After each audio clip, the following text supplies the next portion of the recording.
Hello everyone, and welcome to this special English lesson. Today, we will learn about a place that is very big, very cold, and very interesting. This place is called Alaska. Alaska is part of the United States now, but in the past, it was different. Alaska has a long and interesting history. Many different people lived there. You will learn about the first people in Alaska, the time when Russia owned Alaska, and how the United States bought it. This video will help you practice listening and learn new English words. Now let's get started. Part 1. The first people and the Russian arrival. A very, very long time ago, Alaska was not empty. Many different groups of people lived there. These were the native peoples of Alaska. They were the first to live in this big, beautiful, and cold land. These people were very smart and strong. They learned to live with the cold weather, the snow, and the ice. They built homes from wood, from stone, and sometimes from ice. They hunted animals like caribou, moose, or seals. They fished for salmon and other fish in the rivers and the sea. They used everything from the animals to live, the meat for food, the skin for clothes, and the bones for tools. There were many different groups. Some were the Aleut people, the Yupik people, the Inuit people, and the Tlingit people. Each group had its own language, its own culture, and its own traditions. They lived in Alaska for thousands of years. They were the true first people of the land. Then, a new group of people came. These people came from across the sea, from a very far-away country called Russia. The Russians were looking for new lands and new things to trade. The year was 1741. A Russian explorer named Vitus Bering came to Alaska. He was the first European person to see this land. He and his crew were surprised by the land. It was very big, with tall mountains, and a lot of wild animals. They saw many sea otters. The sea otter had very beautiful and warm fur. The Russians thought, "This is a great place to get rich." The fur of the sea otters was very expensive. People in Europe and China wanted this fur. So the Russians started to come to Alaska. More and more Russian traders and hunters came to Alaska. They were looking for the sea otters. They were not nice to the native peoples. They forced the native peoples to hunt for them. They took the fur and gave little in return. The native peoples suffered a lot during this time. Many of them died from new sicknesses that the Russians brought. Many also died from fighting the Russians. The Russians built small towns and forts. The first Russian settlement was on an island. Later, they built a small capital city called New Archangel. Today, this city is called Sitka. The Russians controlled a part of Alaska for more than 100 years. This time is known as the period of Russian America. So, in the first part of our story, we learned that Alaska was home to many native peoples for a very long time. Then in the 1700s, the Russians came. They came for the valuable fur of the sea otters. This started the time of Russian America. Part 2. Russian America, Fur Trade, and Life for Native People. In this part of our story, we will talk more about the time when Russia controlled Alaska. This period, from the mid-1700s to 1867, was a very important time for Alaska. It was a time of trading, but also a time of struggle. The main reason the Russians were in Alaska was for the fur trade. The sea otter fur was the most important. The Russians wanted to get as much fur as possible. They created a big company called the Russian American Company. This company was in charge of all the trading and all the lands in Alaska. The company was like a government for Russian America.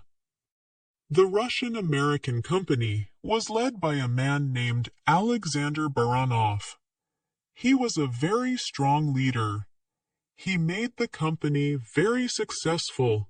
He built many trading posts in small towns. Sitka, which was called New Archangel, became the main city. It had a big fort, a church, and many buildings. It was a small piece of Russia in North America.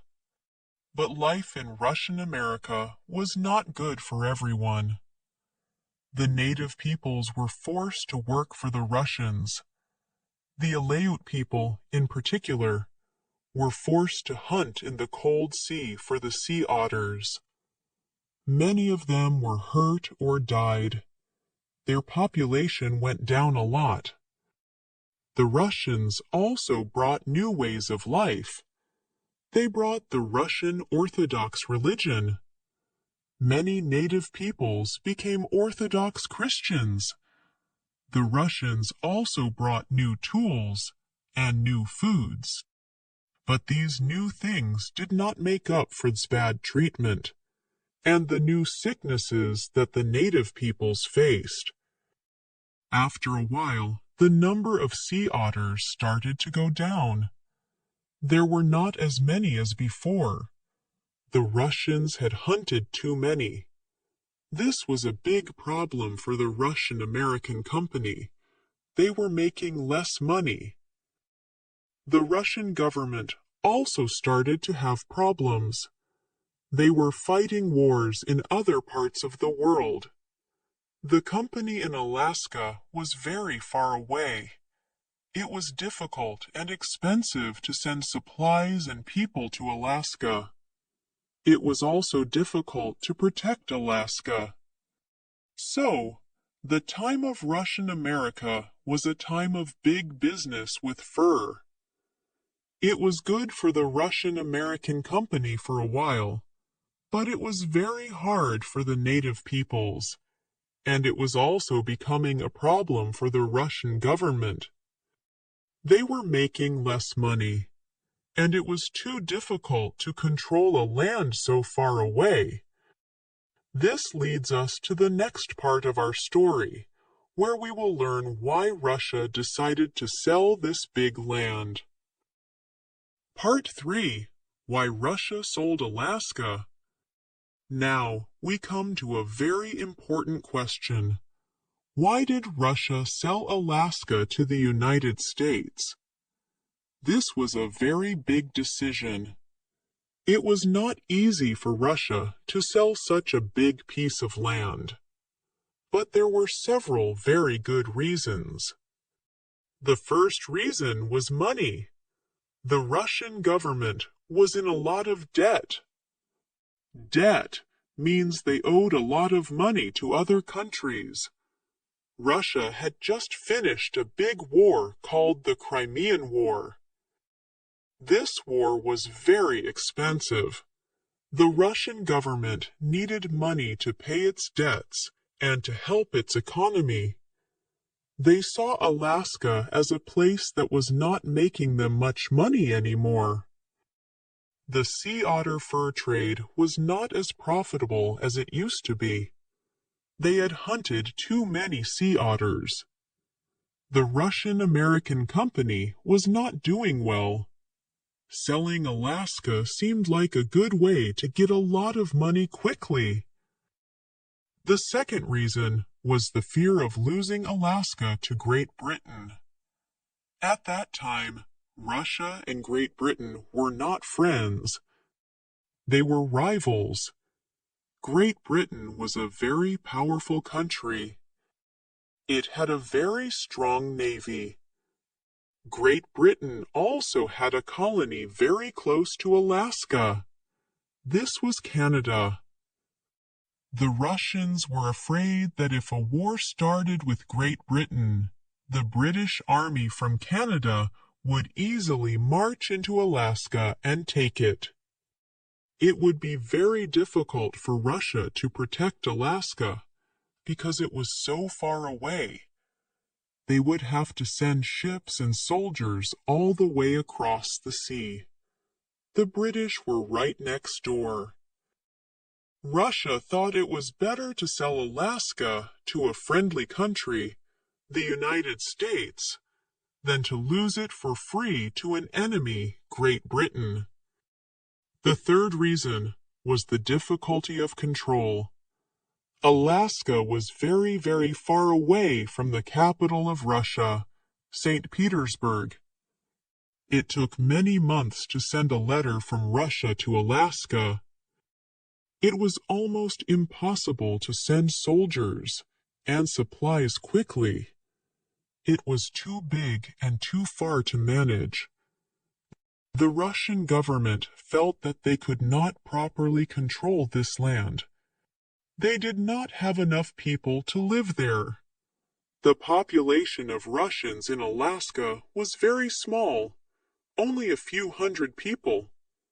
It was an empty land, far away, and very hard to protect. So, to summarize, Russia sold Alaska for three main reasons. 1. They needed a lot of money to pay their debts after a big war. 2. They were afraid that Great Britain would take Alaska for free if a war started. 3. It was too difficult and too expensive to control and protect a land that was so far away. For Russia, selling Alaska was a difficult but smart decision. They chose to sell it to the United States. Now, let's learn why the United States wanted to buy it. Part 4. Why America bought Alaska. The decision to buy Alaska was also a very big decision for the United States. Many people in the U.S. did not want to buy it. They called it Seward's Folly or Seward's Icebox. Folly means a foolish action. They thought it was a useless land of ice and snow. But the Secretary of State, a man named William Seward, had a different idea. He was the man who made the deal with Russia. He believed that buying Alaska was a very good idea for America. He had three main reasons. The first reason was the idea of manifest destiny. This was a big idea in America at that time. It was the belief that the United States should own all the land in North America, from the Atlantic Ocean to the Pacific Ocean, and even more. Americans wanted to expand and have a big country. Buying Alaska would make America much bigger and would fulfill this idea of manifest destiny. The second reason was the valuable resources. William Seward believed that Alaska had many things that America could use. He knew that Alaska had a lot of fish, a lot of lumber, wood from trees, and a lot of animals for fur. He also believed that there could be other resources that people did not know about yet. He was right. Later, people found gold and oil in Alaska. So, the land was not useless at all. It was full of valuable things that would make America rich. The third reason was the strategic position. Strategic means a good position for military or political reasons. Alaska was very close to Asia. If America owned Alaska, it would be a good place for ships and for trade with countries like Japan and China. It would also be a good place for the American Army and Navy. It would help America become a more powerful country in the world. So, the United States decided to buy Alaska. The deal was made on March 30th, 1867. The United States bought Alaska from Russia for $7.2 million.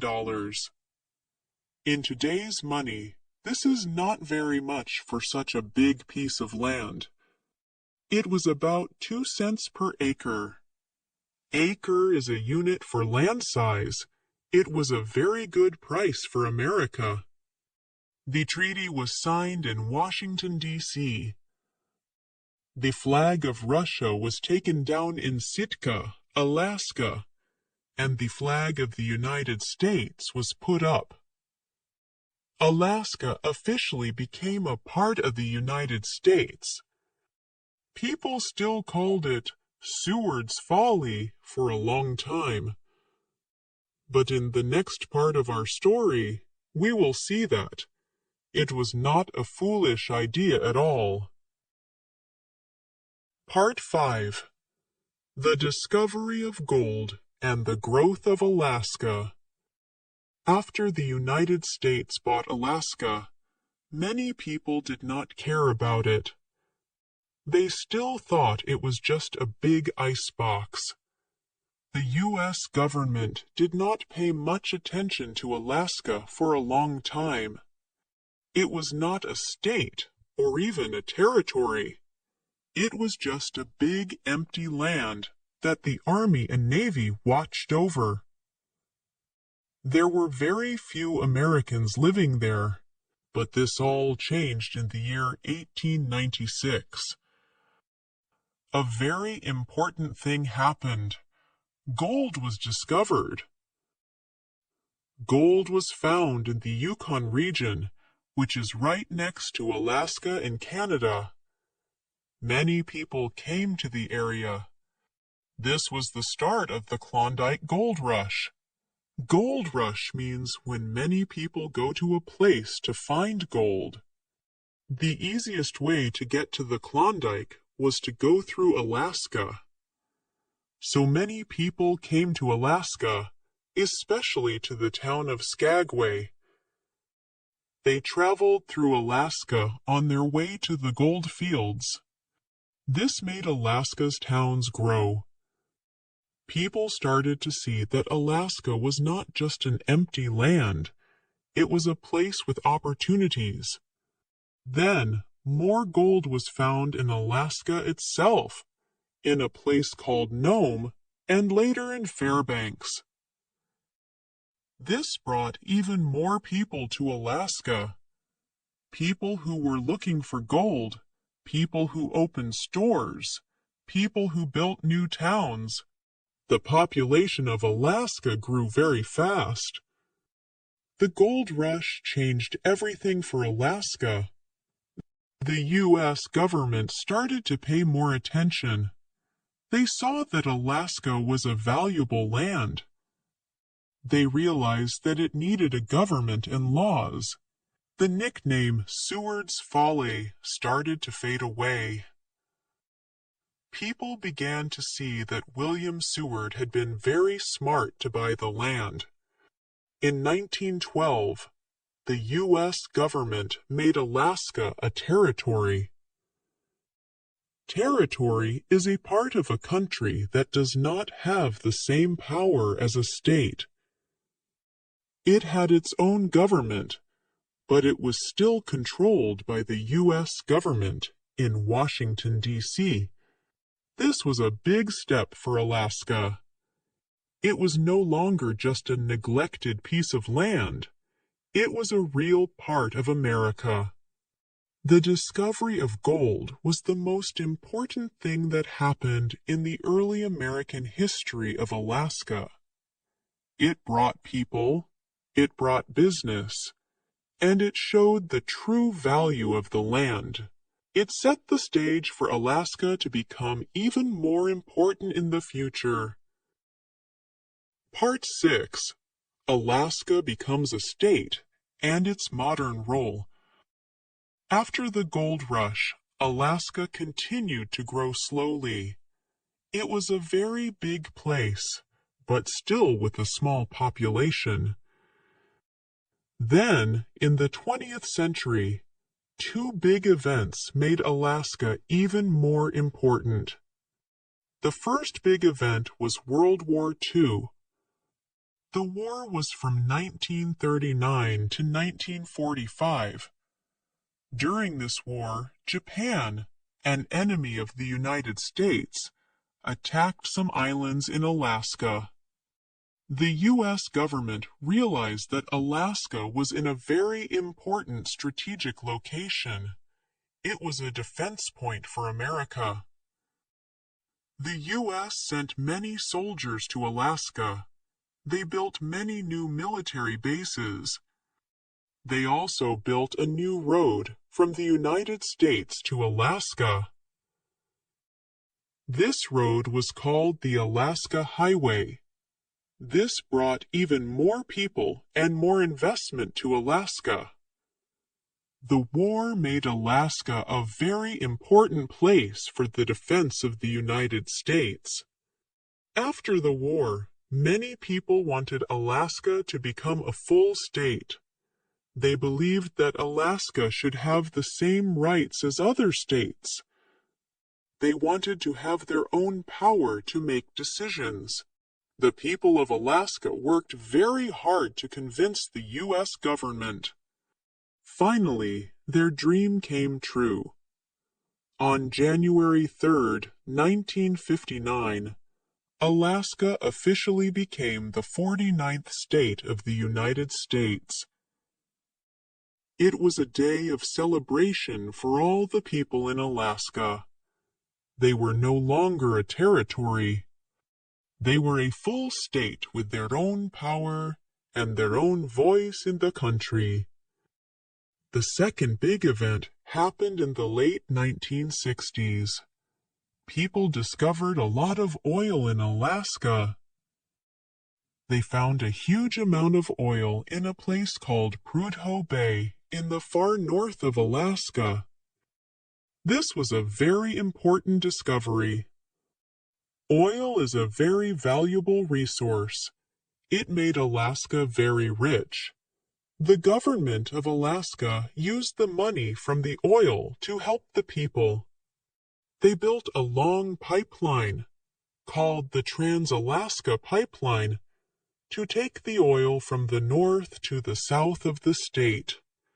Today, Alaska is known for its beautiful nature, its cold weather, its big mountains, and its rich resources.